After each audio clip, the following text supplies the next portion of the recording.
তা এইবার এক গ্লাস করে জল, এক গ্লাস করে ওই জল মাখানো দুধ প্রতিদিন আমার মন্দিরের গোপীনাথকে দেয়।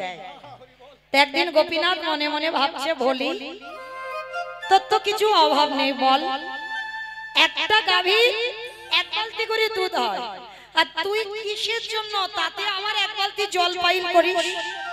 এটা তো অন্যায়, এটা তো পাপ। তবে বলি এর জন্য তোকে একটু শাস্তি পেতে হবে। আমি তোকে পরীক্ষা নেব, দেখবো তুই কত বড় ভক্ত আমার। তা প্রতিদিন বাবা ওই জল মাখানো দুধ দেয় গোপীনাথকে, আজকেরও দিয়েছে। আর দিতে গিয়ে কি হয়েছে জানো মা?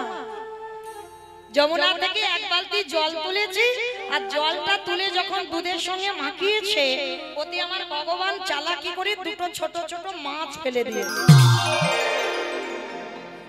এইটা তো ভোলি জানে না, দুটো মাছ ফেলে দিয়েছে। আর প্রতিদিন বাবাজিকে বলে, বাবাজি আমার এই দুধ দিয়ে গোপীনাথকে ভোগ লাগিও, কেমন? তা প্রতিদিন বাবা গোপীনাথকে ভোগ লাগায়। তা আজকের গোপীনাথের দুধটা নিয়ে গোপীনাথের দুটো গ্লাস, তা যেই না বাবাজি মহারাজ একেবারে ওই গ্লাসে দুটো জল দিয়েছে, আর সঙ্গে সঙ্গে আমার ভগবানের কৃপায় ওই দুধেতে বাবা ছোট্ট ছোট্ট দুটো মাছ পড়েছে। আমার বৈষ্ণব ঠাকুর রেগে যাবে না? রেগে গিয়ে ভোলিকে ডেকে বললেন, আপদার্থ তোর এত বড় স্পর্ধা, তুই জানিস না আমার গোপীনাথের ভোগে কোনোদিন মাছ দেওয়া হয়? আর তুই কিনা এই দুধে মাছ দিয়েছিস। অবাক হয়ে গেল ভোলি। বাবাজি বাবাজি আপনি কি বলছেন? আমি দুধে মাছ দেবো কেন? আমি তো জানি গোপীনাথ এই দুধটা খাবে, আমি মাছ দিইনি। এই তবে তুই বলতে চাচ্ছিস আমি মিথ্যা কথা বলছি? হ্যাঁ দেখবি, চল। হাতটা ধরে টানতে টানতে নিয়ে গেছে, আর নিয়ে গিয়ে যেই না গোপীনাথের গ্লাসের দিকে তাকিয়েছে, বাবাজি মহারাজ দেখছে বাবা গ্লাসে দুটো মাছ ভাসছে, কিন্তু ভোলি দেখছে কোন গ্লাসেই মাছ নেই। সবটাই ভগবানের পরীক্ষা। এইবার ভোলি দেখে বলছে, বাবাজি কই, আমি তো মাছ দেখতে পাচ্ছি না। তবে রে, তার মানে তুই আমাকে মিথ্যাবাদী বানাতে চাইছিস? হ্যাঁ, আমি নিজের চোখে দেখছি দুটো গ্লাসে মাছ চড়ছে, আর তুই বলছিস মাছ নেই। ওই গ্লাসে দুধটা ঢেলে দিয়ে ভোলির হাতে দিয়ে বলছে, দূর হয়ে যা, আজকে থেকে তুই মন্দিরে কোনোদিন পা দিবি না, আর আজকে থেকে তোর এই গ্লাসের দুধ নিয়ে আমার গোপীনাথের সেবা হবে না, হবে না, হবে না। গ্লাস ভর্তি দুধটা ভোলিকে দিয়ে দিল। মনে রেখো মা, যার যেমন ভাব তার তেমনই তোলা। গ্লাসের দুধটা ভোলি বুকে করে নিয়ে বলছে, গোপীনাথ। বাবাজি ঠাকুর বলছে মাছ আছে, কিন্তু আমি তো দেখতে পাচ্ছি না, বল। আজকে থেকে আমাকে এই সমাজে এক ঘরে করে দিল, আমার দুধ নিয়ে তোর আর সেবায় দেবে না। শুধু সেবা বন্ধ হলো না, আজকে থেকে তোর মন্দিরে আমার আশাও নিষেধ। কাঁদতে কাঁদতে ভোলি প্রতিজ্ঞা করলো, ভোলি গোপীনাথ আজকে থেকে আমি প্রতিজ্ঞা করলাম, এই দুধ তুই যতদিন না খাবি আমি কথা দিলাম আমি জলস্পর্শ করব না। মায়েরা কোনো দেবদেবী নয়, কোনো মন্ত্রতন্ত্র কোনো জ্ঞান নেই বাবা, শুধু এক গ্লাস করে ওই দুধ গোপীনাথকে দিয়ে এটুকুই তার ভালোবাসা। তা আজকে থেকে যখনই ওর দুধে গোপীনাথ সেবা হবে না, প্রতিজ্ঞা করলো আজকে থেকে তুইও যদি না খাস আমিও জলস্পর্শ করব না। আর এই যে বাবা ভোলি দুধে মাছ দিয়েছে বলে গ্রামের লোকজন সব জেনে গেল, আর তাতে গোপীনাথে ওই যে ভোলির যে গাভীটার দুধ হতো কেউ আর দুধ কেনে না। সবাই তো জেনে গেল ভোলি দুধে জল দেয়, কেউ আর কেনে না। হঠাৎ 3 দিনের মধ্যে ভোলির ঘরে ছটফট করতে করতে গাভীটার মৃত্যু হয়ে গেল। ভগবানের পরীক্ষা এমনই হয় মা, যার থাকে তার অনেক দেয়, আর যার কিছু থাকে না তার আর কাঙাল করে দেয়। ভোলি ওই গ্লাসে দুধটা গোপীনাথের একটা ছবি আছে, ছবির সামনে দিয়েছে, গোপীনাথ আমার গরুটা ছিল তাকেও কেড়ে নিলি, গ্রামে আমাকে তুই এমন করে দিলি আমি গ্রামে মুখ দেখাতে পারি না। বেশ, আজকে থেকে আমি যাবই না কোথাও, আর কিছু খাবো না। 3 দিন হয়ে গেল বাবা, অনাহারে অনিদ্রায় ভোলি শুধু গোপীনাথ দেখা দে, ওরে গোপীনাথ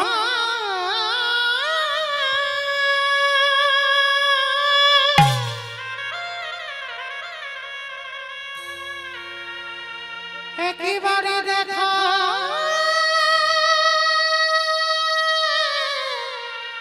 দেখা দে।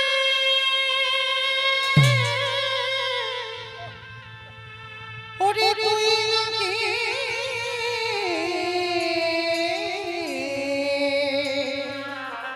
আমি তো কোনো অন্যায় করিনি বল, হকে দে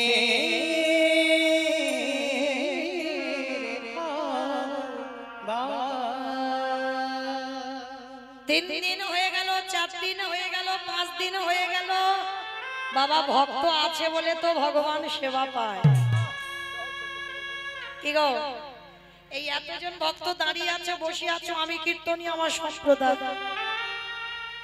এদের মধ্যে এমন এমন ভক্ত আছে বাবা তোমরা নিজেরা জানো না, তোমরা সেবা দিলে তবে আমার ভগবানের সেবা হয়, আর তোমরা যদি সেবা না দাও আমার ভগবান উপবাসে কাটা।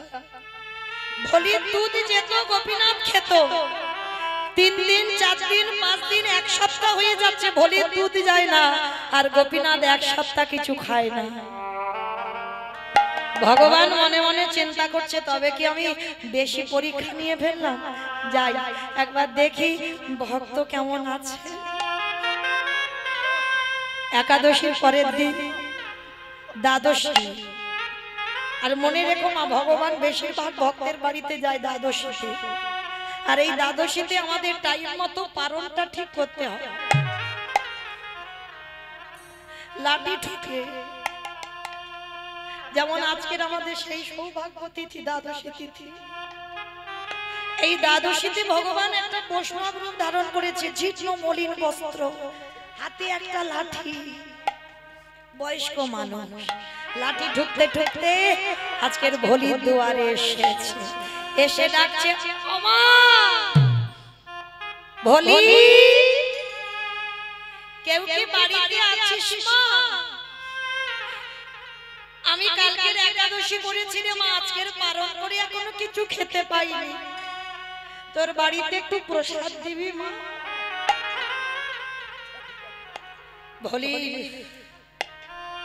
ভোলির যেই না কানে আওয়াজ গেছে,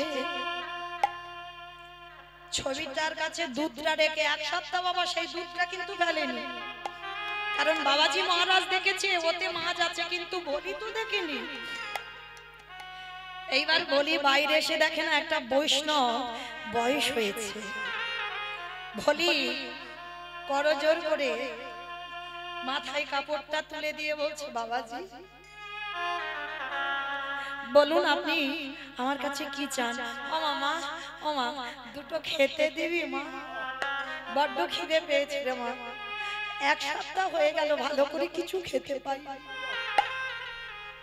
কারণ ভোলি দুধ যায়নি আর গোপীনাথের খাওয়া দে না মা কিছু খেতে। বাবাজি তুমি এমন দিনে এসেছো, আমার ঘরে তো কিচ্ছু নেই, জানো বাবাজি একটা অপরাধের জন্য আমি ওই মন্দিরে আর যেতে পারি না, আমাকে সমাজে সবাই কত কটু কথা বলে, আমার একটা মাত্র গাভী ছিল সেও মরে গেল, আমি একা, আমার বাড়ি কিচ্ছু নেই, আমি নিজেই তো 1 সপ্তাহ খাই। ভগবান গেছে কেন? সেই যে মাছ মাখানো দুধটা খাওয়ার জন্য। ভগবান বারবার বলছে বলি দেখ না তোর ঘরে কি কিচ্ছু কিচ্ছু নেই। বিশ্বাস করো বাবা, কিচ্ছু নেই আমার বাড়ি। ও মা, তুই একটু ভালো করে খুঁজে খুঁজে দেখ না, কিচ্ছু নেই তোর বাড়ি। ভগবান বারবার মনে করাচ্ছে, সেই এক সপ্তাহ আগে যে দুধটা ফেরত দিয়েছিল, সেই দুধটা তো আমার ছবির সামনে বসানো। দেখ না মা, কিচ্ছু কি নেই। হঠাৎ বলির মনে পড়ে গেল, সেই যে ছানা কেটে গেছে। বাবা, আমাদের নয় দুধের ব্যবসা জানি, যাদের দুধের ব্যবসা নয় তারাও কিন্তু জানে, দুধ যদি রেখে দেওয়া যায়, যদি জাল না দাও, ছানা কেটে যায় না। আর এক সপ্তাহ মানে বাবা, সে তো টক হয়ে যাবে, গন্ধ হয়ে যাবে, পচে যাবে। ওই দুধ খাওয়ার জন্য আমার গোপীনাথ এসেছে। বারবার বলছে দেখ না মা। ভোলির মনে পড়ে গেল, তাই তো মনে পড়ে গেছে। সত্যি তো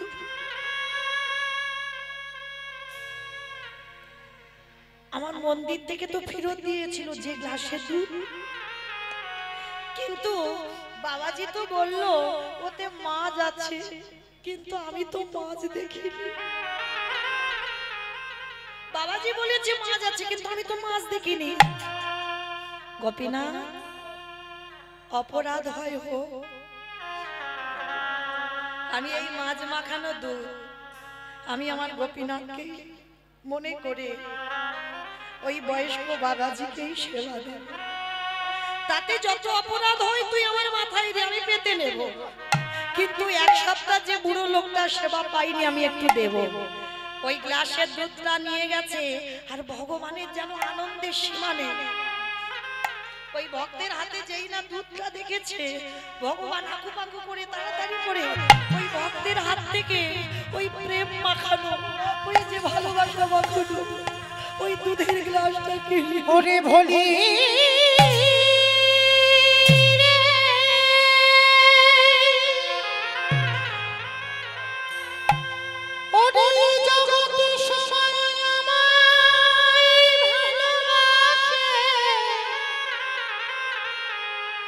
কিন্তু তোরে মতো করে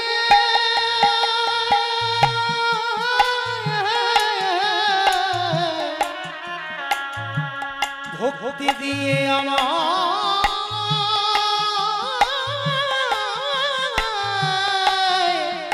কেউ না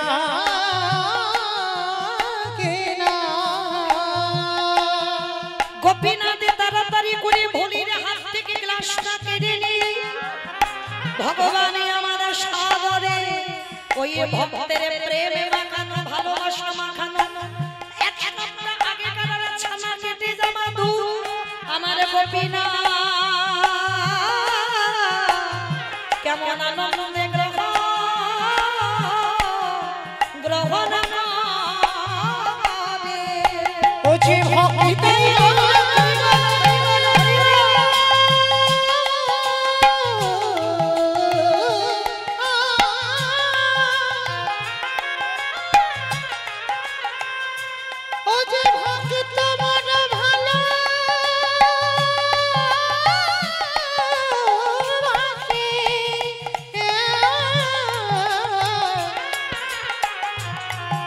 তাই তো যুগে যুগে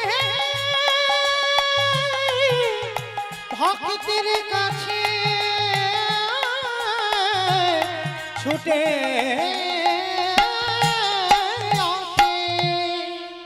এইবার গোপীনাথ বৈষ্ণব সেজে বলছে ওমা বড় তৃপ্তি পেলাম রে মা তোর ওই দুধটা খেয়ে।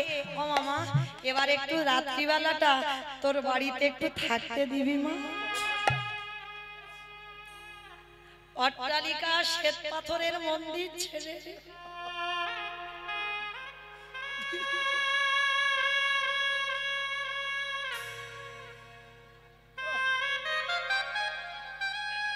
ভগবান গিয়ে দাঁড়িয়েছে একে কাঙাল ভক্তির বাড়ি। বললাম একটু থাকতে দিবি।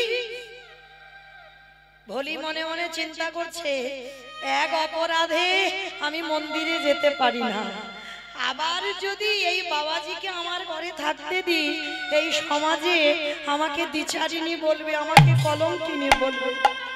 বাবাজি আমি তো একা নারী জাতি থাকি, আপনি যদি আমার ঘরে রাত কাটান সকালবেলা হলে সমাজ আমাকে কত কটু কথা বলবে।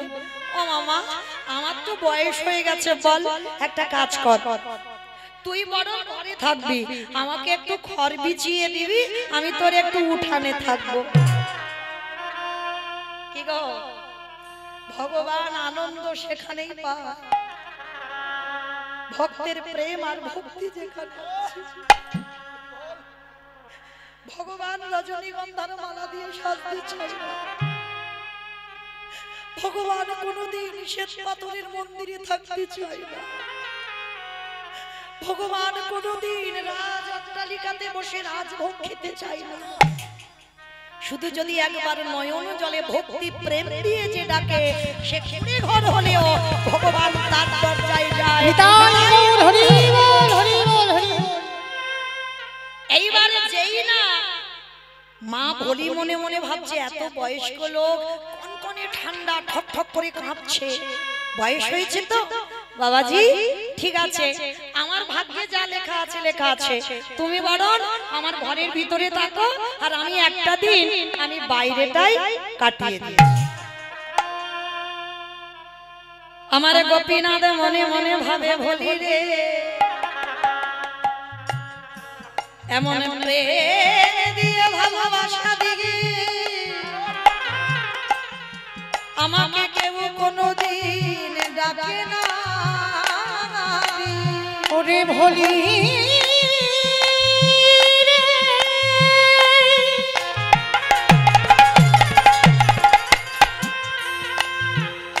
ওরে এমন অনুরাগ না হলে কি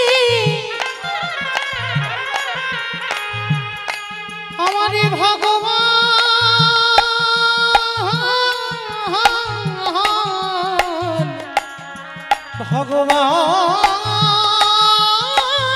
ভগবান পাওয়া যায় রে। এইবার ভোলি উঠানে খড়ের উপরে ঘুমিয়েছে বাবা, ঠান্ডার সময় ঠক ঠক করে কাঁপছে। আর নারী জাতি তো একটা পরপুরুষ রাত্রিবেলা ঘরে ঘুমিয়েছে, যতই বয়স্ক মানুষ বাবাজি হোক ভোলির ঘুম আসছে না। রাত্রিবেলা জানালা দিয়ে দেখছে বয়স্ক বৈষ্ণব ভগবান ঠান্ডায় কাঁপছে। ভোলির ঘরে কিছু নেই, আছে একটা শত ছিদ্র ছেঁড়া কাঁথা। ভোলি মনে মনে ভাবছে যাই হোক আমি একটা দিন আমি কাপড়টা গায়ে দিয়ে কাটাতে পারবো, বয়স্ক মানুষ ঠান্ডায় কষ্ট পাচ্ছে। সেই ছেঁড়া শত ছিদ্র কাঁথাটা গোপীনাথ রূপী বৈষ্ণবের গায়েতে দিয়ে দিয়েছি।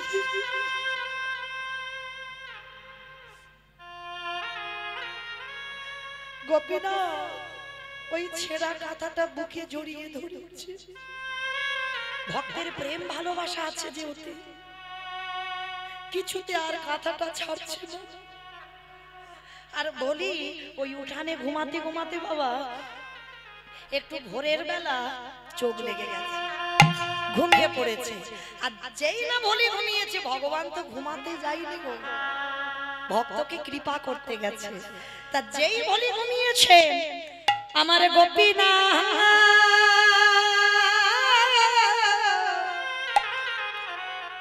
ওই ভোলির ঘর থেকে এসে মন্দিরে গোপীনাথের গায়ে ছিল দামি একটা শাল, ওই নিজে ছেঁড়া কাঁথার বদলে ওই দামি শালটা নিয়ে ভোলির ঘরে গিয়ে ভোলির গায়ে ঢাকা দিয়েছে। কেমন ভক্ত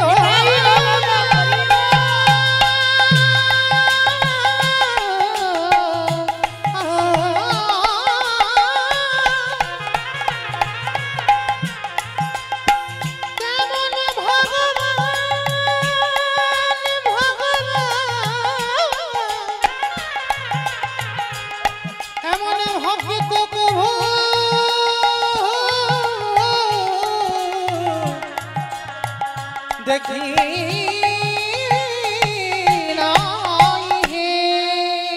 ভোলি তো জানে না তার গায়ে কি দিয়ে গেছে।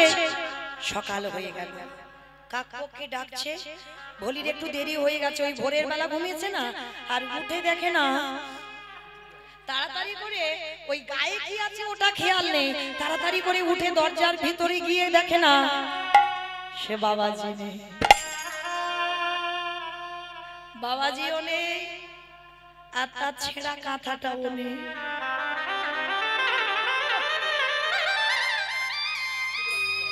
হঠাৎ বাবা দেখলো ভলির গায়ে একটা চমকে উঠেছে।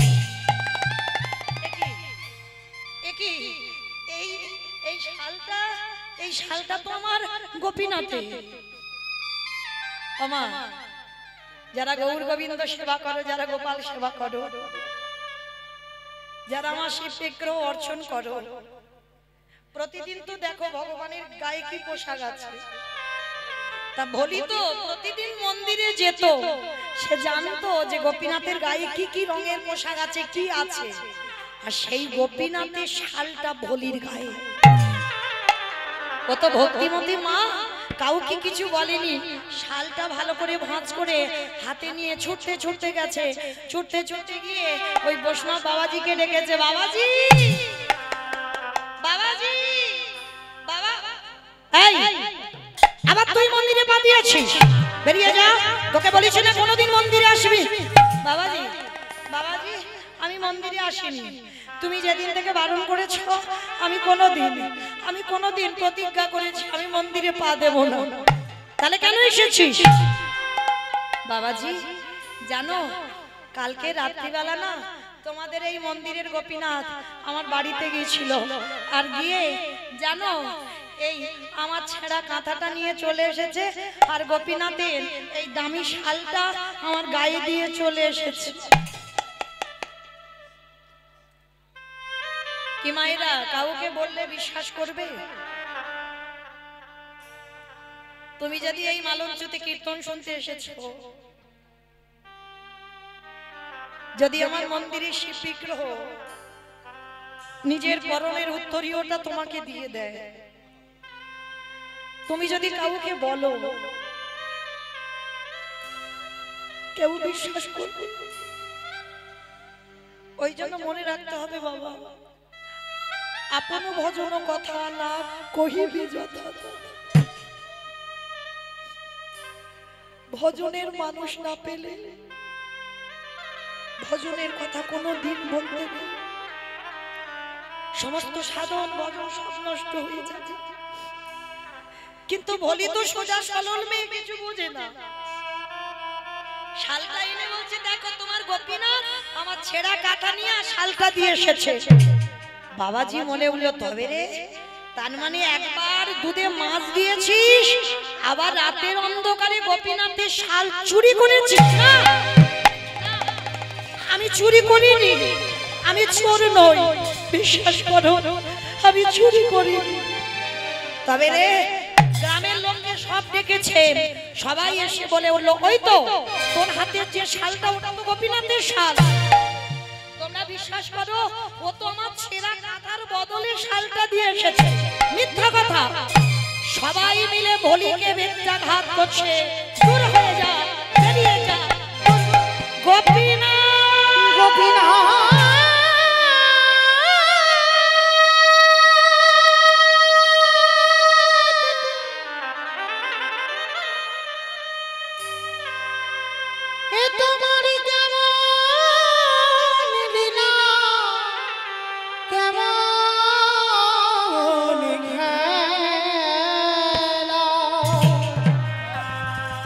কৃপা করে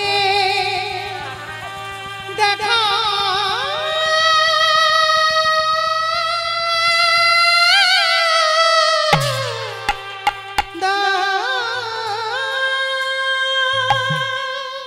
ভেবেছিলাম তোকে নিয়ে আমি সুখে সংসার করব, যে সুখের ঘর বাঁধতে চাইলাম আমি সুখের লাগিয়া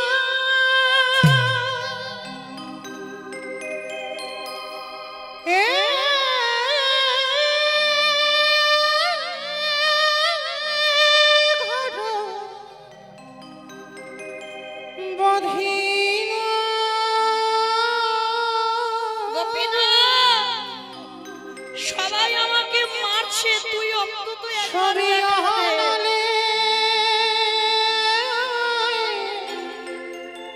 পুরিয়া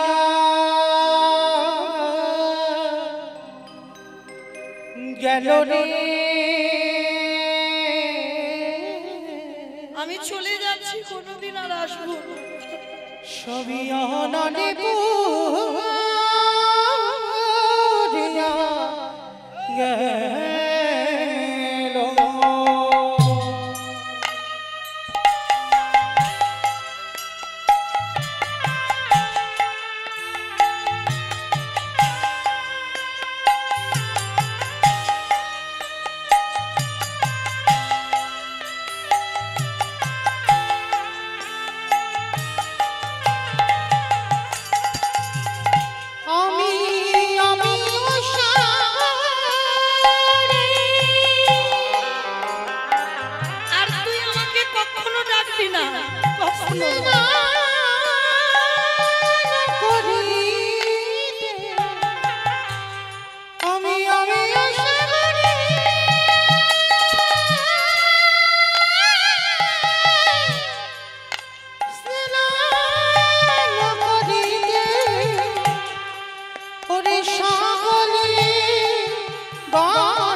এখনো কি আমার চোখের জল তোর পায়ে যায় না? কেন এত কাঁদা?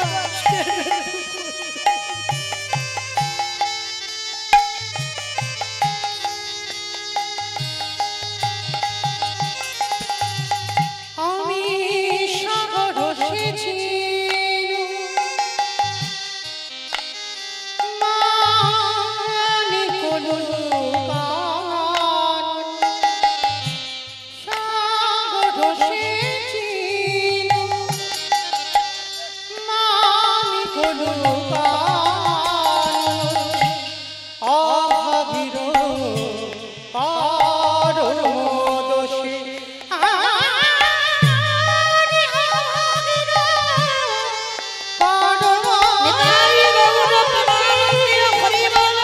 আমি সুখের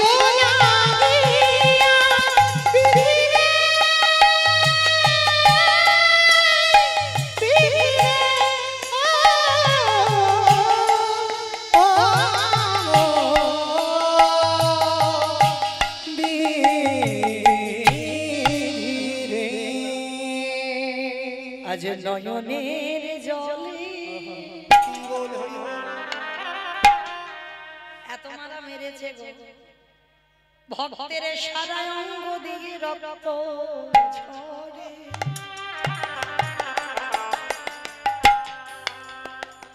আরে কি আমার মন্দিরে গোপীনাথ থাকতে পারি? ভক্তের প্রতিটা অঙ্গের আঘাত ভগবান অঙ্গে ধরেছে। সিংহাসনে বসেছিল, ভগবান মুখ ঠুকে পড়ে আছে। এত মারা মারছে বলিকে, শেষ পর্যন্ত বাবাজির কষ্ট হচ্ছে। বাবাজি বলছি দাঁড়া, ওকে মেরো না, ও তো এত মার মারছো তো মরে যাবে মেয়েটা, দাঁড়াও দাঁড়াও দাঁড়াও। ও যে বারবার বলছে না ওর কাঁথা নাকি আমাদের গোপীনাথ নিয়ে এসেছে, চলো তো একবার দেখি। ধীরে ধীরে মন্দিরে গিয়ে যেই না দরজা খুলেছে, দেখে না গোপীনাথ সিংহাসনে থেকে ধুলারে পড়ে পড়ে আছে। আরে বলির সেই ছেঁড়া কাঁথাটা আমার গোপীনাথ বুকে ধরে আছে।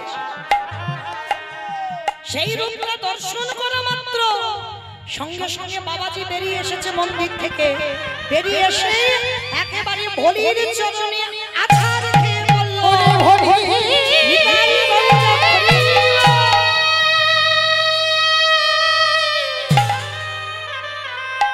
তোর চরণে বাবা অপরাধ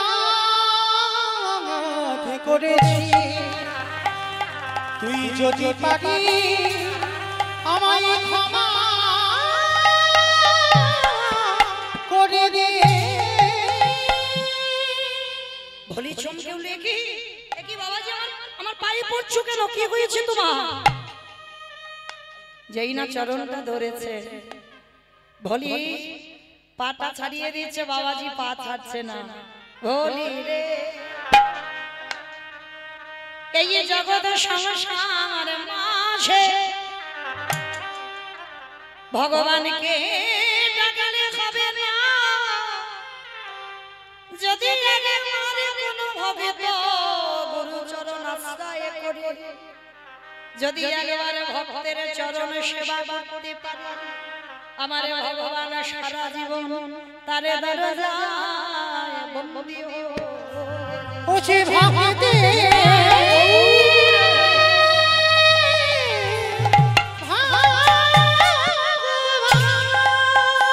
সে যে ভক্ত বল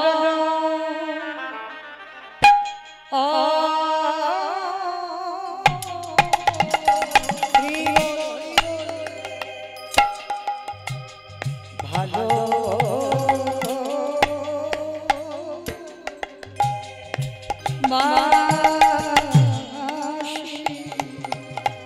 ও যে ভক্ত ছাড়া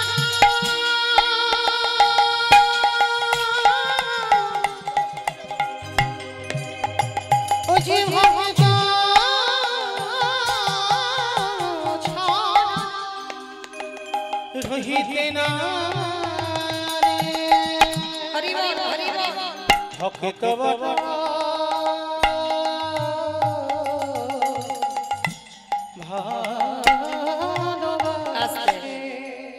গোপীনাথ দৈবমানি করলো, পূজারি তুমি প্রতিদিন আমায় ভালোবেসেছো, ডেকেছো বটে, কিন্তু ওই ভোলির এক গ্লাস করে ওই দুধ খাইয়ে সারা জীবন আমায় কিনে নিয়েছে। বাবাজি মহারাজ গিয়ে বলল, ভোলি আজ থেকে আমি গোপীনাথের সেবা করব না, আজ থেকে আমি তোর চরণ সেবা করব। আর শোন, আর এই তোর চরণ সেবা করতে করতে আমি একদিন যদি তোর কৃপা পেয়ে যাই, তাহলে অচিরে কৃষ্ণ কৃপা হবে। ভক্ত ছাড়া সেবা করিলে অচিরে কৃষ্ণ কৃপা হবে। আস্তে এইবার ভোলি নয়ন জলে যেই না কাঁদলো, ভক্ত বাৎসল্য ভগবান থাকতে পারলো না। ভোলিকে বললো, ভোলি তোর সাধনা সঠিক, তোর ভজন সঠিক, তোর নয়ন জলে আমি সারা জীবন তোর কাছে ঋণী হয়ে রইলাম। তাহলে মায়েরা মনে রাখলে কি এইটুকু লীলা শুনে, ভক্তি যার কৃষ্ণ তার সর্বশাস্ত্রে কয়, ভক্তি না থাকিলে কৃষ্ণ দেখিও বা কিবা হয়। ভক্ত চরণে আমার নিবেদন, আমার এই দিদি ভাইরা আমার দাদা ভাইরা অনেক কষ্ট করে অনেক পথ পরিশ্রম করে এই হরিনাম যজ্ঞের আয়োজন করেছেন। আমার বহু বহু ভক্ত সেবারও আয়োজন চলছে, তাই আপনাদের কাছে যাচ্ছেন। বাবা আছে বলে কীর্তন হবে না, এটা কলিযুগ, দাঁড়ে দাঁড়ে ভিক্ষা করতে হবে। মা মনে রেখো, ওরা পেটে খাবার জন্য করছে না, ভগবত সেবার জন্য করছে। তাই আপনাদের কাছে যাচ্ছে, যার যেমন সামর্থ্য, যার যেমন ক্ষমতা আছে, আপনারা কৃপা করে ওদেরকে একটু দান করবেন। নিতাই গৌর প্রেমানন্দে হরি বল। তাহলে বাবা কর্মফল তো ছাড়ে না, তাহলে আজকের আমরা লীলাতে এই ভোলি বাবা এক বালতি করে জল আর এক বালতি করে দুধে পাইল করত। আমাইরা দান দেন, কিন্তু ধ্যানটা যেন লীলাতে থাকে, কেমন যেন গন্ডগোল আওয়াজ না হয়, সুন্দর পরিবেশটা যেমন ছিল তেমন যেন থাকে। শ্যামের বামে শ্যামের বামে শ্যামের বামে দাদা এলো নবীন কিশোরী গো। শ্যামের বামে দাদা এলো নবীন কিশোরী, শ্যামের বামে দাদা এলো নবীন কিশোরী, ললিতা বিশাখায়াদি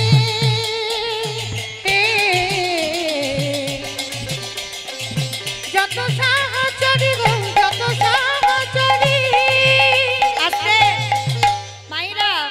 যাবার সময় দেখি আবার কবে দেখা হবে বলা তো যায় না, বাঁশি বাজলে চলে যেতে হবে। তো চলো দেখি সবাই একসঙ্গে একেবারে হাত দুটো তোলো যাওয়ার সময়। আমার দাদা ভাই, বাবা ঠাকুর ভাই, রাজারা যারা আছে সবাই একসঙ্গে, প্রত্যেকে একসঙ্গে তালে তালে। কেমন?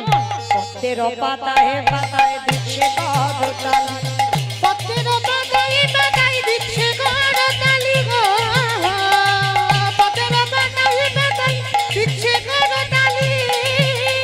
অঠিগের রাশি মাটি রাঙা, চরণ ধরি গো, চরণ ধরি, চরণ ধরি গো, চরণ ধরি। নিতাই গৌর হরি